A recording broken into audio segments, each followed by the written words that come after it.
মুক্তিযুদ্ধকে তো অস্বীকার করা যাবে না, এটা তো ইতিহাসের একটা ঘটনা। আমাদের দেশের মৌলবাদ তো তুমি বললে, আমাদের মৌলবাদের আমরা দেখতে পাচ্ছি তার উত্থান কিরকম ভাবে ঘটছে বেশ কিছু বছর ধরে। বাংলাদেশের মৌলবাদের যদি সেরকম ভাবে উত্থান হয়, কারণ এরকম খবরই এসছে যে আবার ওখানে পাঠ্যসূচিতে আরবি ঢোকানো হচ্ছে, এবং বারবারই এই কথা কিন্তু আমরা শুনতে পাচ্ছি যে ওখানে মৌলবাদীরা আগের চেয়ে অনেক বেশি শক্তিশালী হচ্ছে। যে সরকার বাংলাদেশের মাটিকে ভারত বিরোধী সন্ত্রাসের কেন্দ্র হিসেবে ব্যবহার করার সুযোগ দেবে, সেইখানে ভারতের পক্ষে সমস্যা বাড়বে। কতজন ভারতীয় সৈন্য প্রয়াত হয়েছেন, তারা অন্য দেশের স্বাধীনতা আনার জন্য অন্য দেশের সৈনিকরা প্রয়াত হয়েছেন। বঙ্গভবন এবং পাঠ্য থেকে শেখ মুজিবুর রহমানকে বিদায় জানানো হচ্ছে, প্রায় তাকে মুছে তার লেখা বাদ দেওয়া হয়েছে। এর আগে আমরা দেখেছি অভ্যুত্থানের সময় মুজিবুর রহমানের মূর্তি ভাঙা, এরও তার বিরুদ্ধে স্লোগান দেওয়া, এসব তো হয়েছে। ইতিহাস লেখে যারা জয়ী হয় তারা একটা সময়ে যারা দায়িত্বে থাকে, ক্ষমতায় থাকে, তাদের মতো করে ইতিহাস লেখে, লিখুক, কিন্তু তাহলে তো কোনো কাজ হয় না। এই শুধু তো তার দেশের ভেতরে লিখবে, কিন্তু আন্তর্জাতিক ভাবে যে তথ্য প্রমাণ পুস্তক যে রচিত হয়েছে, যা লেখা আছে, তার সবকিছু অপারেশন সার্চলাইট কি বাতিল হয়ে?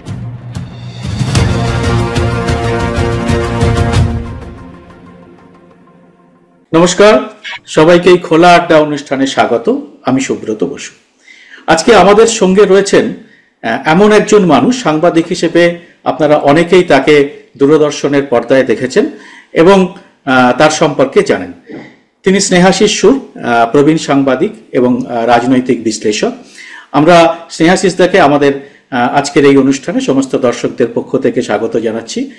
স্নেহাশিস দা, তোমার কাছে আমাদের যেটা আজকে আসার একটা কারণ, সেটা হচ্ছে বাংলাদেশ সম্পর্কে তুমি ভীষণ খোঁজ খবর রাখো, এটা আমরা জানি। বাংলাদেশে তুমি বারবার গেছো, সেখানকার রাজনৈতিক পরিস্থিতি দেখেছো। বাংলাদেশের সাম্প্রতিক পরিস্থিতি নিয়ে আমরা দর্শকদের পক্ষ থেকে তোমার কাছে কিন্তু আমরা জানতে চাই এই অনুষ্ঠানে যে এই গণ অভ্যুত্থানের পরে বাংলাদেশের বর্তমানের পরিস্থিতি কি রকম বাঁক নিচ্ছে এবং এখন কি পরিস্থিতি সেখানকার সাধারণ মানুষের, সেখানকার রাজনীতির, সেখানকার পরিস্থিতি তুমি কি রকম এখন তুমি অবজার্ভ করছো? ধন্যবাদ সুব্রত। আমি জানি না তুই বলা যাবে কিনা এখানে, যখন তখন তুই বরাবর খবরের কাগজে কাজ করে রিপোর্টিং এবং ডেস্কে সম্পাদনাতে, তারপরেও যখন এই ধ্বনিদৃশ্য মাধ্যমে এলি, তখন আমরা যারা ধ্বনিদৃশ্য মাধ্যমে কাজ করেছি তাদের থেকে খুব সুন্দর কাজ হচ্ছে, এইটাতে অভিনন্দন এবং প্রশংসা না করে পাচ্ছি না। এবার আমি সরাসরি বিষয়ে আসি। সেটা হচ্ছে যে হ্যাঁ, আমরা বাংলাদেশ ওয়াচার বা বাংলাদেশকে আমরা ফলো করি বা বাংলাদেশের খবরাখবর রাখি, যদি বলা যায়। আমি যে খুব বিশাল রাখি বা কলকাতার যে সাংবাদিকরা আছেন তাদের সব থেকে বেশি রাখি তা নয়, কিন্তু মোটামুটি আমি রাখি। ভাই, তোরা মানবি কি না মানবি, আমি একটা জিনিসে বিশ্বাস করি, কোন দেশে কোন সরকার রাজত্ব করবে সেটা সেই দেশের নাগরিকদের অধিকার, সেটা সেই দেশের নাগরিকদের যেটা আমরা বলি প্রেরোগেটিভ, মানে সেই দেশের নাগরিকরাই সেটা সিদ্ধান্ত নেবেন, করবেন। এবার তুই বলতে পারিস যে আমরা যারা নির্বাচন দেখতে বিগত জানুয়ারি মাসে গেছিলাম তারা বুঝতে পেরেছিলাম কি পেরেনি। আমাকে অনেকে প্রশ্ন করেছে যে কিছুই কি বোঝা যায়নি। দেখ, একটা কথা বলা হতো যে যদি কোনো কারণে নির্বাচনের ফল, এটা নির্বাচন ঘোষণার পরে নয়, আগের থেকে, যখন এটা কিন্তু আমাকে বুঝতে হবে 2024-এর জানুয়ারিতে সাধারণ নির্বাচন হয়, 2022-এর ডিসেম্বর থেকে আমাকে ধরতে হবে যখন নির্বাচনের প্রস্তুতির একটা সূচনা হয়। তখন থেকে বলা হয় যে হ্যাঁ, নির্বাচনে যদি আওয়ামী লীগ হারে তাহলে বহু নেতা মন্ত্রী সবাইকে দেশ ছাড়তে হবে, তাদের বিরুদ্ধে মামলা দেবে, এইসব সেটা শোনাই যেত। কিন্তু কার্যত যে সেটা হবে না সেটা আস্তে আস্তে বোঝা যায়।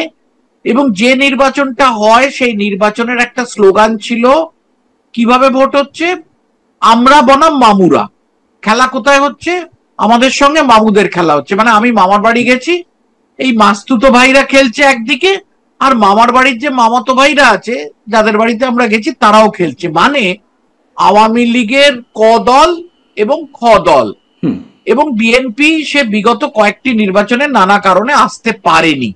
সুতরাং সেখানে আওয়ামী লীগের লোকই আসবেন, আওয়ামী লীগের লোকই ক্ষমতায় থাকবেন। এবং যেভাবে প্রধানমন্ত্রী হওয়ার পরে শেখ হাসিনা সারা বিশ্বের সাংবাদিকদের, সারা বিশ্বের কূটনীতিকদের যেভাবে সম্বোধন করলেন, যেভাবে বললেন, এবং যেভাবে তাদের অর্থনৈতিক অগ্রযাত্রা এবং পরিকাঠামো বা অবকাঠামোর উন্নয়ন, যেমন আমাদের যে পদ্মা সেতু থেকে শুরু করে ঢাকার মেট্রো রেল এবং চট্টগ্রামের যে সুড়ঙ্গ, এই সমস্ত নানা কিছু, এবং এই যে বাস চলা, রাস্তাঘাট, সবকিছুর একটা ব্যাপক, বা আমরা যে 300 ফিট যে রাস্তাটা বলি কুড়িল দিয়ে, বিমানবন্দর থেকে বাদিকে গিয়ে কুড়িল দিয়ে যে রাস্তাটা গেছে, একটা অসাধারণ, এইসব যে মানে দেখতে পাওয়া যাচ্ছে এরকম উন্নয়ন হয়েছিল, এটা অস্বীকার করা যাবে না, কারণ সেগুলো দেখা যাচ্ছে, সেগুলো দৃশ্যমান। কিন্তু যে সমস্যাটা আমরা বিগত প্রতি বছরই আমাদের হয় ভাষা আন্দোলনের অনুষ্ঠানে বা অন্য কোনো অনুষ্ঠানে যাওয়ার সুযোগ ঘটে, তারা একটা জিনিসই বুঝেছিলেন যে দ্রব্য মূল্যের মানে গগনচুম্বী দাম সাধারণ মানুষ এবং গরিব গুরব মানুষের ধরাছোঁয়ার বাইরে, এই বিষয়টা কিন্তু একটা বড় সমস্যা হয়েছিল, এবং সেটা কিন্তু এখনো আছে। এই যে গণ অভ্যুত্থান, তারপরেও কিন্তু কোনোভাবেও দ্রব্যমূল্য বৃদ্ধি, যে সাধারণ মানুষ সরকারকে পাল্টে দিলেন, এবার আমি আমার বাবা শাক ভাত খেতে পাচ্ছি, বাংলাদেশের মানুষ শাক ভাত এইটা পছন্দ করেন, আবার একটু পেঁয়াজ, একটু মাছ, একটু মাংস একটু আছে তাদের, তারা অন্তত মধ্যবিত্ত তার বাচ্চাদের মুখে খাবার দিতে পারছে, এইটা কিন্তু ঘটেনি, এটাও আবার একটা বাস্তব। এবার আমরা যদি অন্যদিকে ফিরে যাই, তাহলে দেখতে হবে যে যেরকম দ্রব্যমূল্য বৃদ্ধিটা বাংলাদেশের একেবারে একটা বিরাট সমস্যা ছিল, সেই রকম সমস্যা ছিল আবারও গগনচুম্বী দুর্নীতি। এই যে দুদক, দুর্নীতি দমন কমিশন, তারা থাকা সত্ত্বেও বা বাকি সত্ত্বেও একটা দুর্নীতির ব্যাপক, এটা জনপরিসরে যখন উন্নয়নের কর্মকাণ্ড হয় তখন সেটাকে ঘিরে একটা দুর্নীতি বা কিছু একটা অদ্ভুত একটা ফ্ল্যামবয়েন্স, এক্সট্রাভ্যাগান্সা, এইসব শব্দগুলো যদি আমি বলি, একটা অদ্ভুত দুর্নীতির একটা ব্যাপার দেখা যেত। এটা বাংলাদেশের মানুষও বোঝে, আমরা বাইরের লোক, আমাদের এক্ষেত্রে বেশি মন্তব্য করা উচিত কি অনুচিত সেটা নয়, কিন্তু একটা ব্যাপক দুর্নীতি যে হচ্ছে সেটা সবাই জানতো। কিন্তু ওই চোখ বুঝে কোনোভাবে নির্বাচনটা তো বৈতরণী পার হওয়া যাবে, এই হবে সেই হবে করে চলেছে, এবং এই দুর্নীতিটা কোথাও আটকানো যায়নি। যারা আওয়ামী লীগের একেবারে ক্ষমতার সর্বোচ্চ জায়গায়, তারা যে শুধু দুর্নীতি করেছে বা কিছু তা নয়, তাদের মধ্যে প্রথম স্তর, দ্বিতীয় স্তর, তৃতীয় স্তর, মাঠ পর্যায় পর্যন্ত একটা হুমকি, একটা দুর্নীতি ছিল। এখন এই দুর্নীতির বিরুদ্ধেও মানুষ জেরবার হয়েছে, একদিকে দ্রব্যমূল্য বৃদ্ধি, আরেকদিকে দুর্নীতি, দুটোই গগনচুম্বী, দুটোই লাগামহীন। কিন্তু যেটা হলো যে একটা দেখা গেল যে একটা বৈষম্য বিরোধী আন্দোলন, কোটা বিরোধী আন্দোলন জুলাইয়ের গোড়ার থেকে শুরু হলো। কি ব্যাপার, যে মুক্তিযুদ্ধের যারা সন্তান এবং তাদেরও মানে পৌত্র দৌহিত্র, তাদেরও একটা কিছু কোটা থাকবে, কিন্তু সেই কোটাটা এত কম, সেটা কতজন যে সেই কোটাতে চাকরি পেয়েছেন, বা আরেকটা কথা, সেটা কিন্তু এখন আন্দোলনে কোটা শোনা যায় না, পোষ্য কোটা, অর্থাৎ সরকারি আধিকারিকদের পোষ্যরাও একটা মানে সংরক্ষণ পাবেন, এইটা সম্বন্ধে আমি কিন্তু নিজে শুনেছি, কিন্তু সত্যি কত শতাংশ পান আমি জানি না। কিন্তু সত্যি যদি তথ্য প্রমাণ দিয়ে বলা হয় যে মুক্তিযোদ্ধাদের পৌত্র এবং দৌহিত্র, কারণ তাদের ছেলেদের চাকরিতে ঢোকার বয়স চলে গেছে, মেয়ে জামাই তাদেরও চাকরিতে ঢোকার বয়স চলে গেছে, মানে ছেলের ঘরের নাতি, মেয়ের ঘরের নাতিরা কতটা এই কোটাতে আসছে সংরক্ষণে, এটা তথ্য এবং পরিসংখ্যান নির্ভর, এটারও কিন্তু গবেষণা হওয়া দরকার। কিন্তু এইটা নিয়ে হঠাৎ বিক্ষোভ শুরু হলো, এবং সরকার কিন্তু এই সংরক্ষণের বিরোধী, তারা কোর্টে মানে ইয়ে দিল যে না আমরা এর বিরোধী। কিন্তু তখন একজন মানে আবেদন করেন একজন মুক্তিযোদ্ধা, তারপরে সেটা সিদ্ধান্ত হয় যে অ্যাপেলেট ডিভিশন, যেটাকে আমরা সুপ্রিম কোর্ট বলি, বাংলাদেশে অ্যাপেলেট ডিভিশন বলা হয়, সেখানে কেসটা যাবে। এমত অবস্থায় হঠাৎ সংরক্ষণ বিরোধী আন্দোলনটা মাথাচাড়া দিয়ে, এখন আমাদের কিন্তু একটা জায়গায় ফিরে যেতে হবে, যেটা আমি বলছিলাম যে 2024-এ নির্বাচন হয়েছে, 2022-এর ডিসেম্বরে যেখানে মানবাধিকার দিবসকে কেন্দ্র করে এই ডোনাল্ড লু এবং মার্কিন যুক্তরাষ্ট্রের যে দূতাবাস, তারা কিন্তু পরিষ্কারভাবে দর্থহীন ভাষায় বিবৃতি দিল যে এখান বাংলাদেশে মানবাধিকার রক্ষিত হচ্ছে না, লঙ্ঘিত হচ্ছে। দেখুন, এই ঘটনারও আবার কতগুলো ব্যাপার আছে। এখন আমরা আয়নাঘরের কথা শুনছি, আয়নাঘরে যারা ছিলেন তাদের আমরা বিবরণ শুনছি, একটা অদ্ভুত ব্যাপার, মানে এগুলো তো সমর্থন করার কোনো জায়গা নেই, কারণ আমরা গণতন্ত্রের পূজারী, আমাদের বিশ্বাসের শেষ কথা গণতন্ত্র, এটাও একটা বিষয়। আর তারপরে যেটা হলো যে এই আমরা দেখেছি যে আওয়ামী লীগ আমলেও অনেক বিশিষ্ট ব্যক্তির বিরুদ্ধে হত্যা মামলা দেওয়া হয়েছিল। তিনি সাংবাদিক হতে পারেন, আধিকারিক হতে পারেন, বুদ্ধিজীবী হতে পারেন, এবং পুরো সমাজটা পুরোপুরি আড়াআড়ি ভাবে দ্বিধা বিভক্ত, কেউ বিএনপি সমর্থক, কেউ আওয়ামী লীগ সমর্থক। কিন্তু কোনো একটা সহাবস্থান বা কোনো একটা, যেটাকে আমরা টলারেন্স বলি, এইটুকু সহনশীলতা কেউ কোথাও দেখায়নি যে আমি এখন ক্ষমতায় আছি মানে আমি আমার বিরুদ্ধে যারা আছে তাদের যে কোনো ভাবে আমি দমন নিষ্পেরণ করব এবং তাদের আমি কারাভ্যন্তরে ঢুকিয়ে দেব। এবং আমি অনেক সাংবাদিককে দেখেছি, আমি নাম করতে চাই না, তাদের হাঁটা চলা চোখের চাহনি ওই কারাবাসের পরে পাল্টে গেছে, তাদের কথাবার্তা, তাদের অভিঘাত সবকিছু পাল্টে গেছে। এগুলো যেমন কোনোদিন উঠে আসেনি, কিন্তু এটাও আবার ঠিক যে মার্কিন যুক্তরাষ্ট্র যেভাবে মানবাধিকার লঙ্ঘনের কথা বলে, তাহলে তো ওই জিনিসগুলো নিয়েই বলতে পারতো। এবং তারপরে দেখুন, বাংলাদেশের সৃষ্টির থেকেই মার্কিন যুক্তরাষ্ট্র কখনো এটা ইতিহাস বলবে যে বাংলাদেশের সমর্থনে ছিল না। তারা তাদের রণতরী পাঠায় এবং সেক্ষেত্রে রাশিয়ার যে রণতরী আসে তার ফলে তারা 7 ফিট ফিরে যেতে বাধ্য হয়। এবং যেভাবে পিটার হ্যাস সেই বার্তা পাঠিয়েছিলেন, সেই ব্লাড টেলিগ্রাম, এই সমস্ত জিনিসগুলো, সেসব বই আছে, সেসব গবেষণা আছে, সেসব কিছু আছে। কিন্তু মার্কিন যুক্তরাষ্ট্র এটা মনে করে যে আমরা যেটা চাইছি তার পরিপন্থী হলেই সেটা আমরা সমর্থন করতে পারবো না। সেক্ষেত্রে তারা তো নিজেরা কিছু করে না।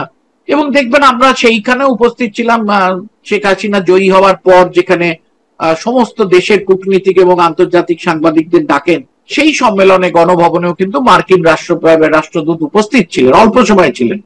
তো সেটা শিষ্টাচার বলুন, যাই বলুন, কিন্তু একদিক থেকে এটা সকলেই বোঝে যে মার্কিন যুক্তরাষ্ট্র এই সরকারকে খুব একটা পছন্দ করেনি।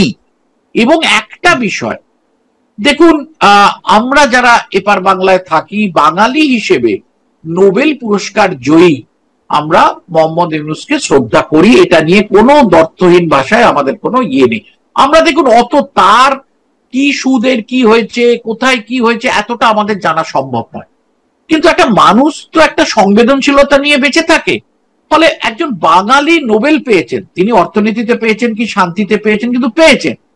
এবং সেভাবে মার্কিন যুক্তরাষ্ট্রের সর্বোচ্চ নেতৃত্ব বারবার এই সরকার, পূর্বতন সরকারকে বলেছে মোহাম্মদ ইউনূস মহোদয়কে এই জাতীয় জিনিস এইরকম তার প্রাপ্য নয়, তাকে যেভাবে মামলা দেয়া হয়, তার বিরুদ্ধে বিচার হয়, তিনি বিদেশেই ছিলেন, এই জিনিসটা প্রাপ্য নয়। কিন্তু তারা শোনেনি। কিন্তু মার্কিন যুক্তরাষ্ট্রের তাতে খারাপ লাগতে পারে, তাতে কিছু হতে পারে। এগুলো তো দেখুন, আজ থেকে আবার 50 বছর পরে সেসব তথ্য বেরোবে, যখন সেগুলো আর কোনো ক্লাসিফাইড থাকবে না, কোনো গোপন থাকবে না, সেগুলো নিয়ে আলোচনা হবে। কিন্তু আন্তর্জাতিক সম্পর্ক বিষয়টা যারা দেখেন তারা বোঝেন যে মার্কিন দূতাবাসের লিখিত স্বাক্ষরিত বিবৃতিতে পূর্বতন আওয়ামী লীগ সরকারের যে প্রতিবাদ ছিল, সেই প্রতিবাদ তো ছিলই। এবং বাকি কারা কিভাবে কাজ করে, এবং তারা তো নিজেরা করে না, বিভিন্ন তাদের এজেন্সিকে দিয়ে করায়, কিন্তু একটা সরকার চলে গেছে।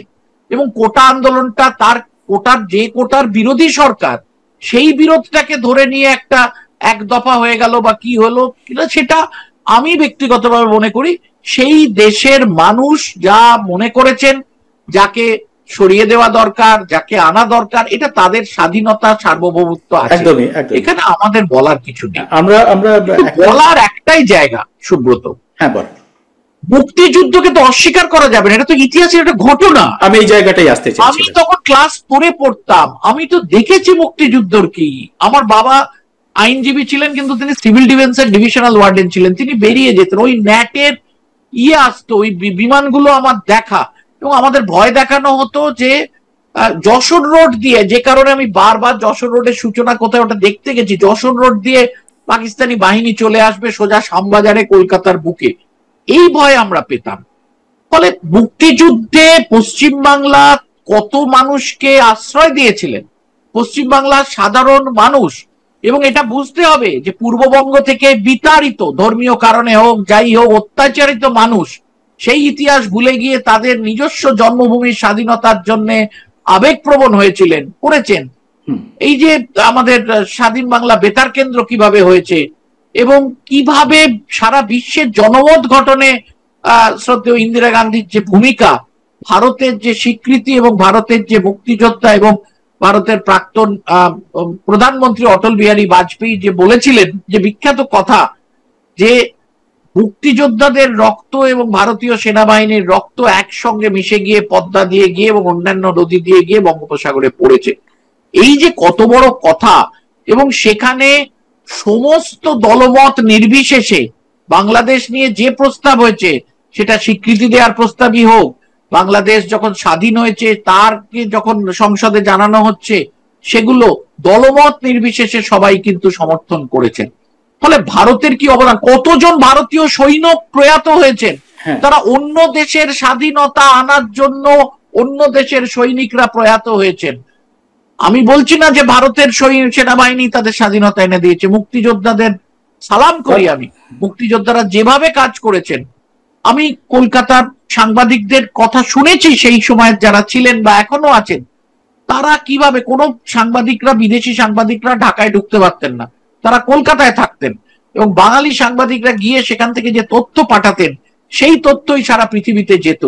এবং সমস্ত নেতা যারা মানে সরকার চালানোর জন্য এখানে থাকতেন কলকাতায়, শেক্সপিয়ার সরণিতে, বালিগঞ্জ সার্কুলার রোডে, অন্যান্য জায়গায়, সেই চার নেতা বলুন যারাই, তাদের সমস্ত যোগাযোগ এবং যা প্রচার সবকিছু প্রেস ক্লাব থেকে করা হতো, কলকাতার সাংবাদিকরা সহায়তা করেছেন। সেখানে কিন্তু একটা বিরূপতা ছিল, সেখানেও কিন্তু মার্কিন যুক্তরাষ্ট্রের একটা বিরূপতা ছিল, নিরাপত্তার ব্যবস্থা ছিল। এবং 17ই এপ্রিল এখান থেকে সবাই মিলে রওনা হয়ে যান রাত্রির বেলা প্রেস ক্লাব থেকে, যারা শপথ নেবেন, যারা সেই শপথ সারা দুনিয়ায় জানাবেন, সেই সাংবাদিকরা যান।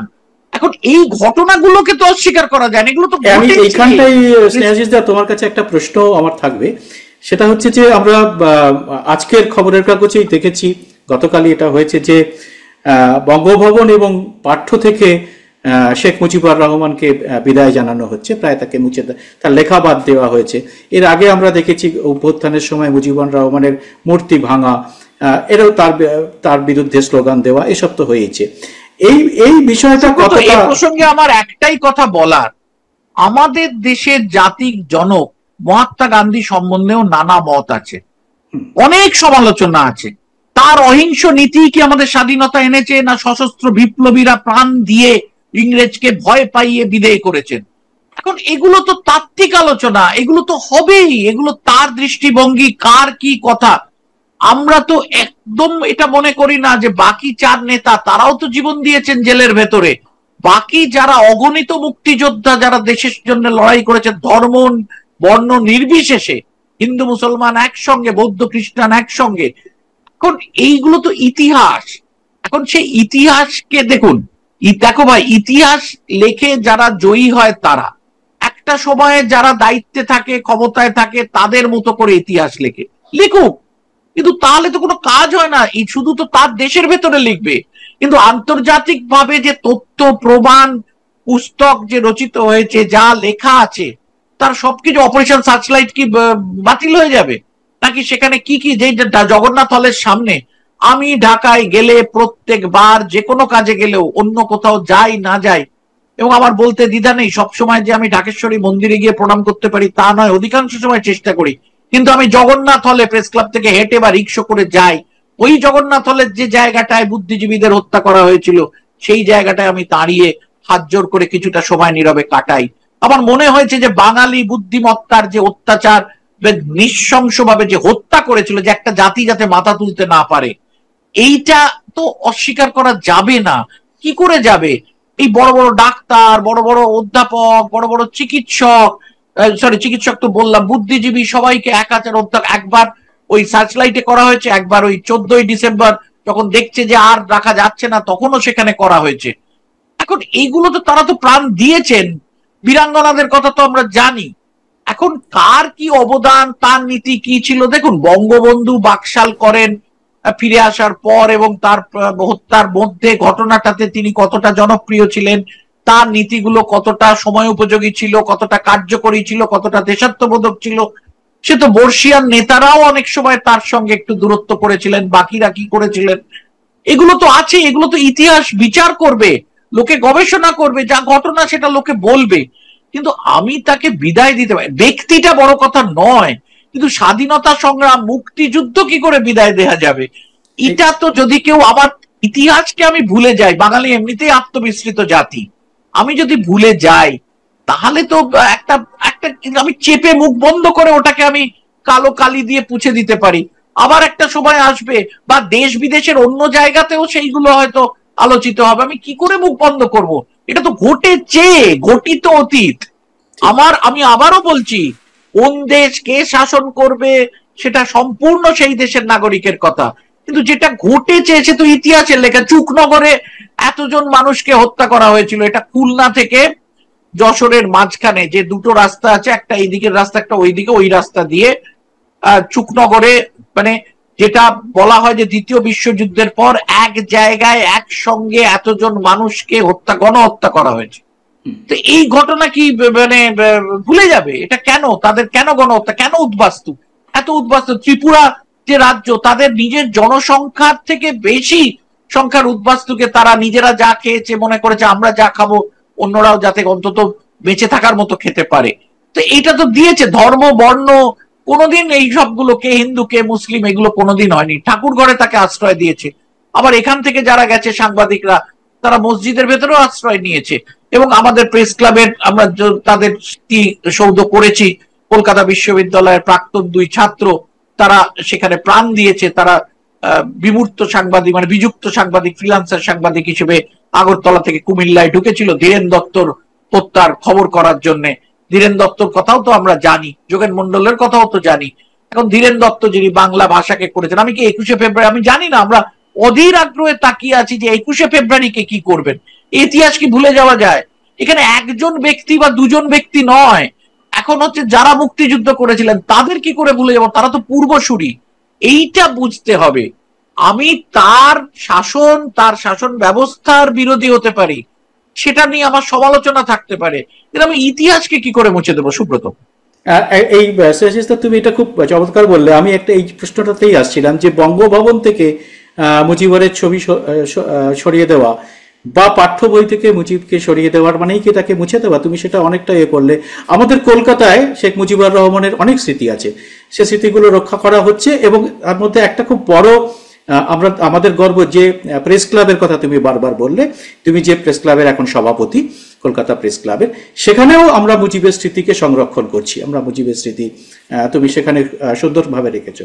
তো সেইখান থেকে আমরা কি সরিয়ে দিতে পারবো কখনো কখনো এই জায়গাটাকে? দেখুন, বঙ্গবন্ধু যখন আসেন যে ওই 7ই ফেব্রুয়ারিতে 72 সালে, উনি তো প্রথম যখন লন্ডন থেকে হয়ে ফিরলেন, প্রথমেই একবার মনে হয়েছিল কলকাতায় আসবেন, কিন্তু তিনি আসতে পারেননি, তারপর ফেব্রুয়ারি মাসে আসেন।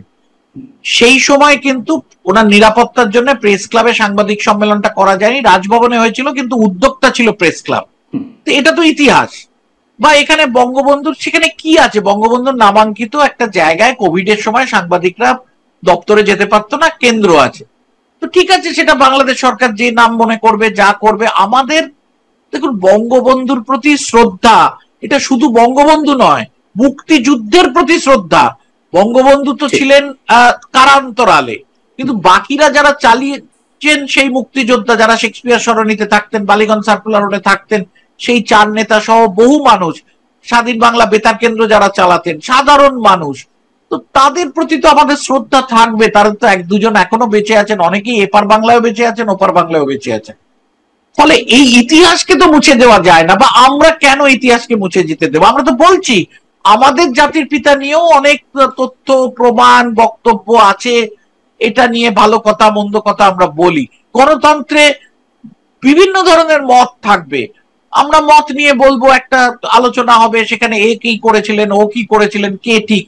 এবং সবচেয়ে বড় কথা সুব্রত, এটা তো অস্বীকার করা যায় না, আমরা যাদের দেশপ্রেমের শেষ কথা যার সম্বন্ধে বলি ভারতে, নেতাজি সুভাষচন্দ্র বসু, তার কৃতকর্ম নিয়েও তো অনেক বিভিন্ন ধরনের আলোচনা এখন হয়, যে পক্ষ শক্তি মিত্র শক্তি কার সঙ্গে কেন মিলিয়েছিলেন, তোজোর কাছে গেছিলেন, কেন গেছিলেন।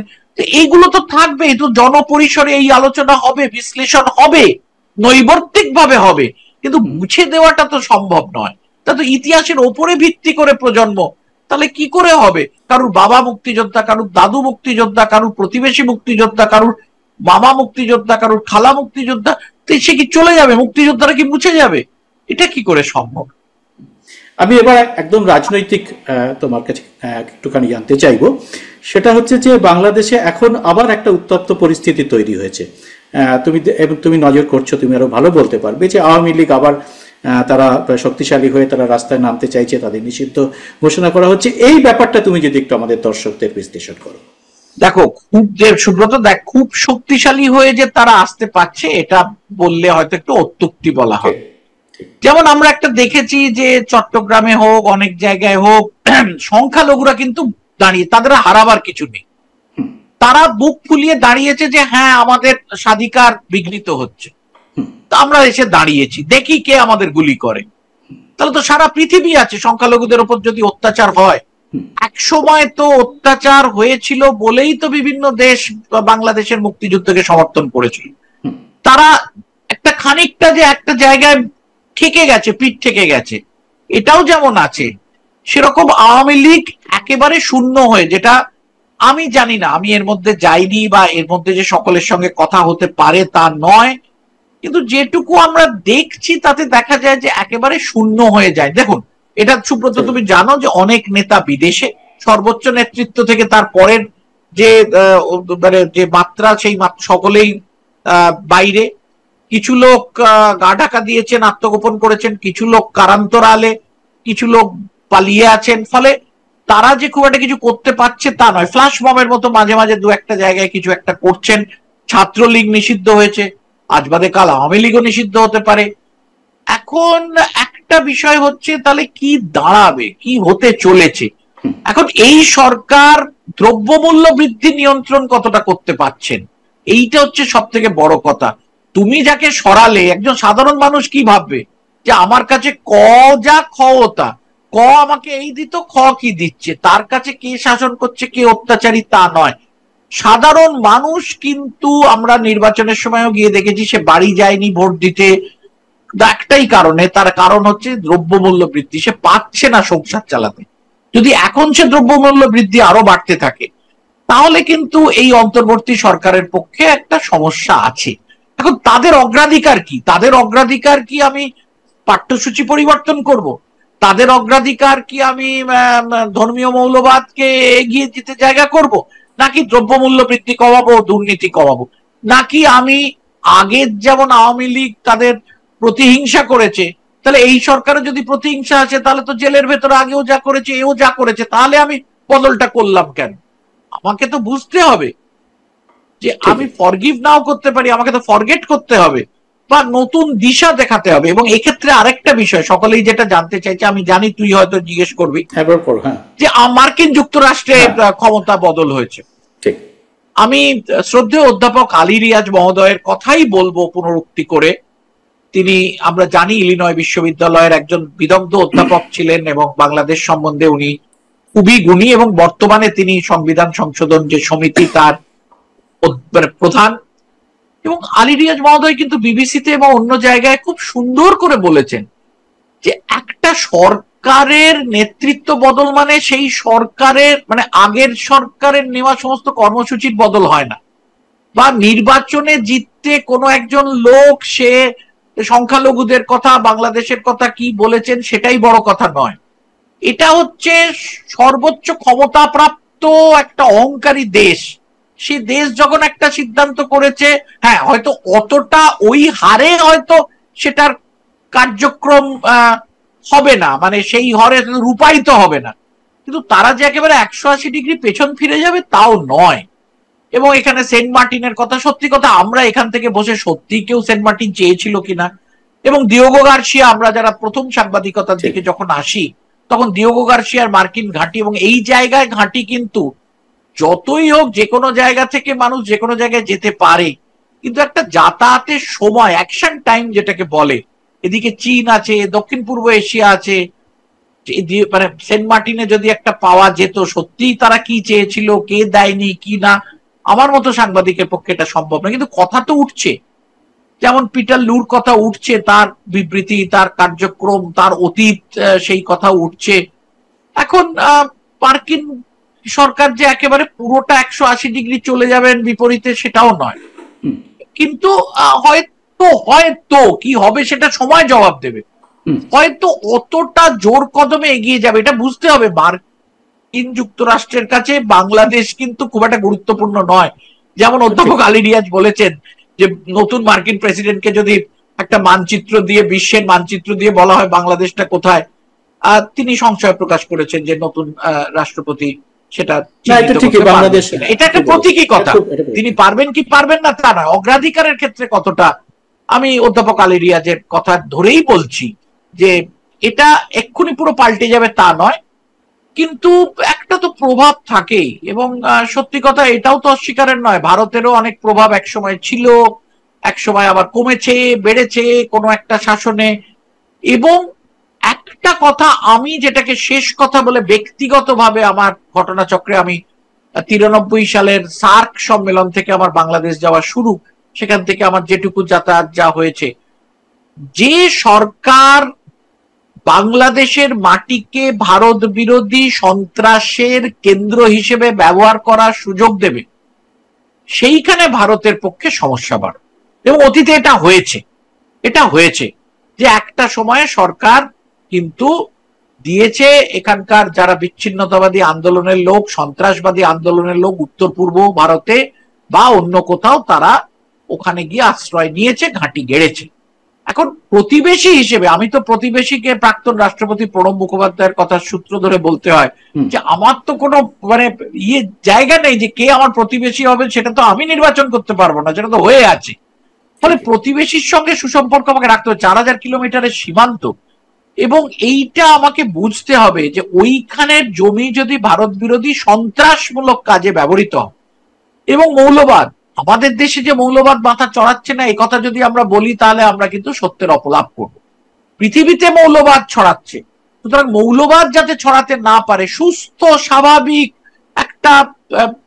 স্বাভাবিক যে একটা জীবনযাত্রা, যে জীবনযাত্রা অগ্রসর হয়, যে জীবনযাত্রা আমাদের সকলের মধ্যে যে একটা প্রতিক্রিয়াশীল নয়, যে উদার মনোভাবাপন্ন একটা জীবনযাত্রা, সেটা যাতে থাকে আমাদের দেখা দরকার। আমরা তো শেষ প্রশ্ন তোমাকে, তুমি কি মৌলবাদ প্রশ্নেই বললাম, তোমাকে প্রশ্ন করবো, সেটা হচ্ছে যে আমাদের দেশের মৌলবাদ তো তুমি বললে, আমাদের মৌলবাদের আমরা দেখতে পাচ্ছি তার উত্থান কিরকম ভাবে ঘটছে বেশ কিছু বছর ধরে। বাংলাদেশের মৌলবাদের যদি সেরকম ভাবে উত্থান হয়, কারণ এরকম খবরই এসছে যে আবার ওখানে পাঠ্যসূচিতে আরবি ঢোকানো হচ্ছে, এবং বারবারই এই কথা কিন্তু আমরা শুনতে পাচ্ছি যে ওখানে মৌলবাদীরা আগের চেয়ে অনেক বেশি শক্তিশালী হচ্ছে, এবং সংখ্যা লঘুদের উপরে, হিন্দু সংখ্যা লঘু। একটা কথা আমাদের বুঝতে হবে, আমরা যদি এখানে পাঠ্যক্রমে সংস্কৃত রাখতে পারি, তাহলে যে ধর্মীয় গ্রন্থ আরবি ভাষায় লেখা, যারা 5 ওয়াক্ত নামাজ পড়েন, যে নামাজটা সম্ভবত আরবি ভাষায় লেখা, তাদের তো মৌলবী বাড়িতে এনে নামাজ পড়াটা শিখতে হয়েছে। ফলে কোন পাঠ্যক্রমে কি পড়ানো হবে সেইটা বড় কথা নয়। সুব্রত, তুইও দেখেছিস আমাদের বীরভূমের মাদ্রাসাগুলোতে 20 থেকে কোনো জায়গায় 22-25% ছাত্র কিন্তু অমুসলিম, এবং যেটা খারিজি মাদ্রাসা নয়, যেগুলো পশ্চিমবঙ্গ মাদ্রাসা বোর্ডের মাদ্রাসা, যেটা মাধ্যমিক যেটা যে পাঠ্যসূচি এবং মাদ্রাসার পাঠ্যক্রম, তার মধ্যে খুব একটা তফাৎ নেই। কোন একটা ভাষা শেখা, কেউ ফ্রেঞ্চ যেমন শেখে, জার্মান শেখে, ইংরেজি শেখে, আরবিও শিখতে পারে, তার ইতিহাস আছে। তার কেউ যদি মনে করে আমাদের আবু সঈদ আইয়ুব বাংলা শিখেছিলেন রবীন্দ্রনাথ পড়বেন বলে, তো তিনি যদি বাংলা শিখতে পারেন, আমাদের অন্য কেউ আরবি, আমাদের অনেকেই বন্ধু বান্ধব আছে যারা আরবি শেখেন আরবি কবিতা বলার জন্য, উর্দু শেখেন উর্দু কবিতা বলার জন্য। আমি যে সংবাদ প্রতিষ্ঠানে কাজ করেছি, সেখানকার উর্দু যে সাংবাদিক ছিলেন, তারা হিন্দু ছিলেন, এবং আমাদের ইতিহাসে প্রথম যে এই উপমহাদেশে যে প্রথম কাগজ বেরোয়, জানে জাহানামা, সেই যার শতবার্ষিকী হয়ে গেছে, সেই কাগজেরও প্রকাশক ছিলেন হিন্দু।